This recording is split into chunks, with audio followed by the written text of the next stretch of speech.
On se retrouve pour un décryptage des derniers développements de la guerre en Iran. Dans cette vidéo, tu vas comprendre la stratégie cachée des Iraniens, la réponse des Américains et des Israéliens à cette stratégie, et enfin le rôle d'acteurs secondaires comme la Russie ou la Chine et les Européens, et en particulier la France. Donc ça commence tout de suite.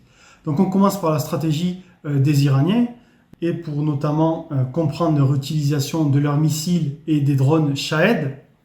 Déjà, on va revenir avec cette source aux INT sur l'utilisation des missiles et des drones par les Iraniens. Et après, on va décrypter pourquoi ils l'utilisent comme ça.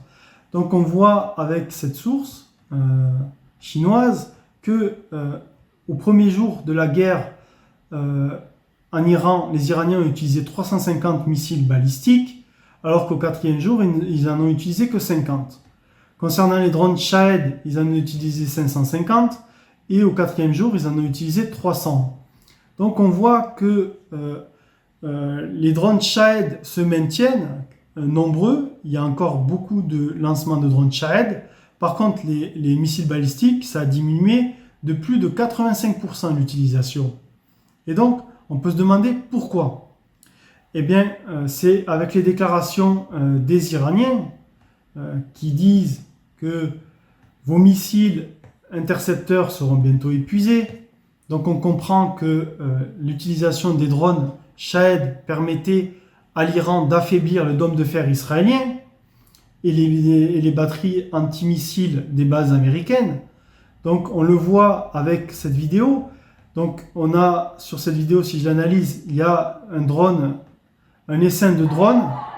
C'est un essaim de drone qui est utilisé, donc qui confirme la prédominance des Shahed. C'était hier cette vidéo qu'elle s'est déroulée, et le dôme de fer n'est pas si infaillible que ça.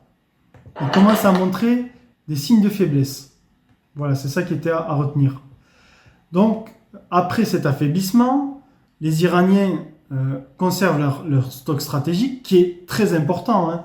Le stock de missiles iraniens s'élevait à entre 1800 et 2000 avant la guerre. Donc si on part sur 1800 missiles avant la guerre, les Iraniens, d'après la source aux INT que je vous avais montré, des Chinois, ont utilisé 700 missiles, donc il leur en reste encore plus de 1000. Donc c'est énorme.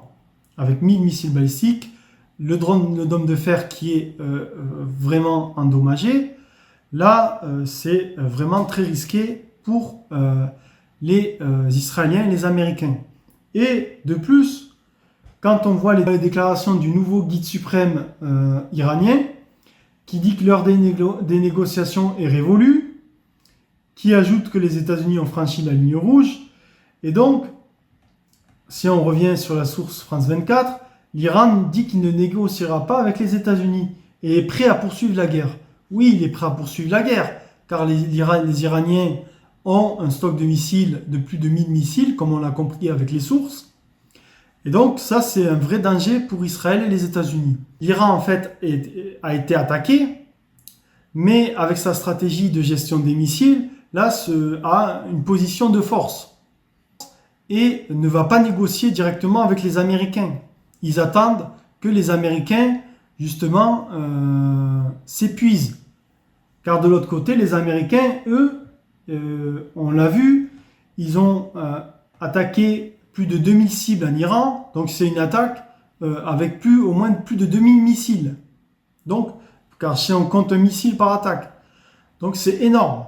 Et les réserves dans la région ne sont pas illimitées, comme le voudrait Trump. Donc, par exemple, si on lit ce tweet, Trump a avoué que les stocks d'armes de pointe sont insuffisants.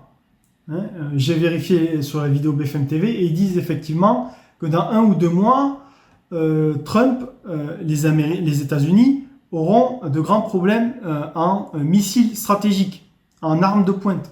Donc il faut attendre les missiles stratégiques. Et donc les États-Unis réagissent à ce stock de missiles importants iraniens en voulant le détruire. Donc c'est comme on le voit avec la déclaration du chef des états-majors américains qui dit que nous allons continuer à frapper les capacités de l'ennemi pendant les 48 heures à venir. Donc là, ce qui est important à noter, c'est l'échéance, les 48 heures à venir. Donc qu'est-ce qui va se passer après 48 heures? Et il l'annonce dans sa vidéo, je vous la mets. les capacités de l'ennemi et nous allons continuer à évaluer nos avancées au regard des cibles militaires. Donc là, ce qu'on comprend avec cette vidéo, c'est clair, c'est que après ces 48 heures, ils vont réévaluer les cibles militaires. Et qu'est-ce qui va se passer si les missiles balistiques ne sont pas détruits et que l'Iran manifeste toujours ce souhait de ne pas aller à négociation. Je vous l'annonce, c'est une opération militaire terrestre, car ce sera l'unique moyen, le dernier recours pour faire plier le régime. Quand on voit que le régime, on bombarde, on tue les chefs, ça reste en place. On bombarde partout, on envoie des missiles, on n'a que 1 mois de munitions pour les Américains. Et ces munitions-là, c'est déclaré par Trump. Donc en réalité, ça peut être beaucoup moins. Les Iraniens, eux, ont encore 1000 missiles. Donc il faudra suivre la situation. Est-ce que les Américains vont arriver à détruire ces missiles? Comme on peut le voir dans l'opération Epic Fury dite par la Maison Blanche, où là on voit des sites de lancement de missiles qui sont détruits. Mais justement, il faudra voir au bout de ces 48 heures si ces sites de lancement sont détruits. S'ils ne sont pas détruits et que l'Iran possède encore un stock énorme de missiles, comme on l'a vu, je vous l'annonce, il y aura une opération terrestre, sûrement, probablement, pour justement faire plier le régime totalement. Car les Américains n'arrivent pas à le faire plier. Donc, il y aura l'opération terrestre, comme l'avait annoncé le ministre de la Défense. Si nous n'obtenons pas tous nos objectifs, nous n'excluons pas l'opération terrestre. Voilà, donc c'est clair. L'impact de la stratégie iranienne sur la stratégie américaine. Voilà, c'est ce que je voulais dire. Maintenant, je vais revenir sur sur les acteurs secondaires de cette guerre, et notamment sur la Chine. Donc la Chine, pour eux, c'est extrêmement important ce qui se passe en Iran, car la Chine se procure une part importante de son pétrole par l'Iran, en effet, environ 15% d'après les sources, comme vous pouvez le voir. C'est vraiment important ce pétrole iranien. On peut aussi penser que Trump a lancé cette opération pour s'emparer du pétrole iranien. Ça, c'est une hypothèse qui peut être corroborée par les actions des États-Unis en Irak, par exemple, qui étaient avec un but secondaire de récupérer le pétrole irakien. Et donc, pour les Chinois, c'est inacceptable cette attaque des Iraniens, mais leur soutien se trouve tout de même limité. On peut comprendre les Chinois ne souhaitant pas quand même déraper en Troisième Guerre mondiale conflit avec l'Iran, même si, d'après Medvedev, il a agité justement ce spectre d'une Troisième Guerre mondiale. Et donc la Chine essaye d'agir sur le terrain en collaboration avec la Russie. La Chine donnerait du renseignement aux Iraniens, notamment sur les bases américaines. De plus, les Chinois, avant la guerre, donc Pékin a livré à Téhéran des drones kamikazes, des missiles anti-navires et hypersoniques, avant la guerre. Donc on se retrouve avec une guerre par procuration entre les États-Unis, la Russie et la Chine en Iran. Donc ça, c'était à noter avec ce renseignement, cette fourniture de matériel, avec une participation plus importante de la Chine. On peut comprendre aussi que les Russes sont timides à réagir avec les liens entre Israël et la Russie, qui sont importants. Par exemple, dans ce tweet, Poutine dit qu'Israël est presque un pays russophone, avec plus de 2 millions de personnes provenant de Russie ou d'Union soviétique. Donc on peut comprendre que Poutine ne va pas chercher à attaquer Israël. Donc il va apporter un soutien modéré à l'Iran, malgré qu'il condamne l'agression américaine et israélienne. Voilà, ça c'était pour comprendre le rôle des Russes. Après, ce qu'on peut dire, c'est qu'avec ce problème d'approvisionnement de pétrole en Iran, avec Trump qui va essayer de mettre la main sur ce pétrole, c'est que les partenariats entre la Chine et la Russie vont s'accroître, car le pétrole russe va être sûrement un substitut au pétrole iranien, et donc les liens avec la Russie et la Chine vont s'accroître, ce qui est, je dirais, un problème pour Trump qui cherche à affaiblir au plus la Chine. Donc avec cette guerre en Iran, Trump quand même a fait une bêtise dans son duel final face à la Chine, qu'il opposera tôt ou tard lors de son mandat.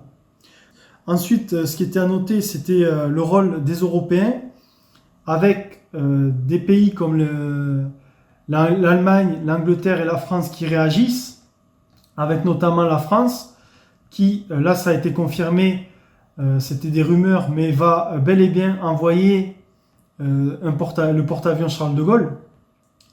Voilà, porte-avions Charles de Gaulle en Méditerranée pour protéger Chypre, la Grèce et apporter un soutien aérien aux bases aux Émirats Arabes Unis. Donc là c'est clair, mais l'Europe est divisée sur ce sujet car l'Italie et l'Espagne par exemple, eux, justement, condamnent cette attaque d'Israël et des États-Unis. Et donc on peut voir une Europe divisée à ce sujet avec l'Espagne et l'Italie qui se mettent en retrait par rapport à cette invasion. Et nous, Français, par rapport à cela, on se montre, je dirais, en bon vassal aux Américains et aux Israéliens, en justement justifiant avec Emmanuel Macron, qui lors de son allocution à la nation a consciemment justifié l'attaque d'Israël et des Américains, malgré son caractère illégal. Ça participe donc à un affaiblissement français, comparé par exemple à Chirac, qui en 2003 avait condamné l'attaque américaine sur l'Irak.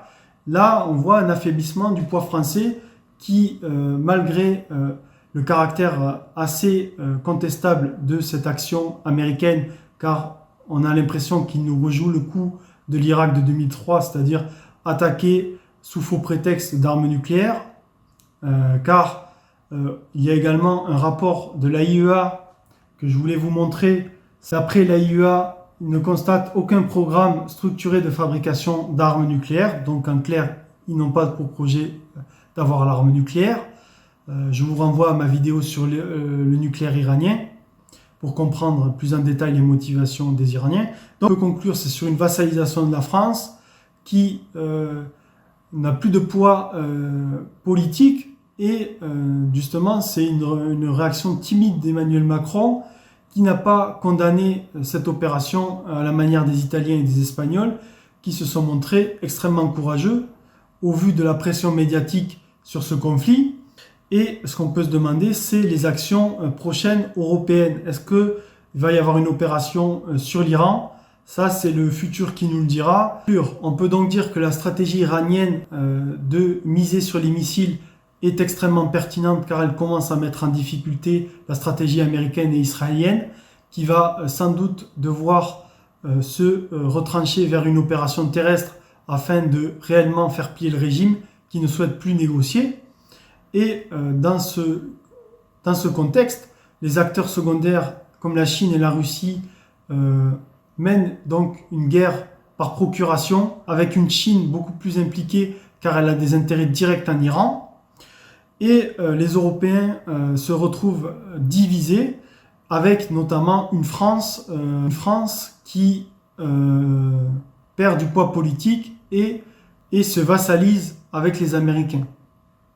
Si cette analyse t'a plu, je t'invite à t'abonner pour retrouver mes prochains points de situation sur l'Iran et n'hésite pas à aimer la vidéo.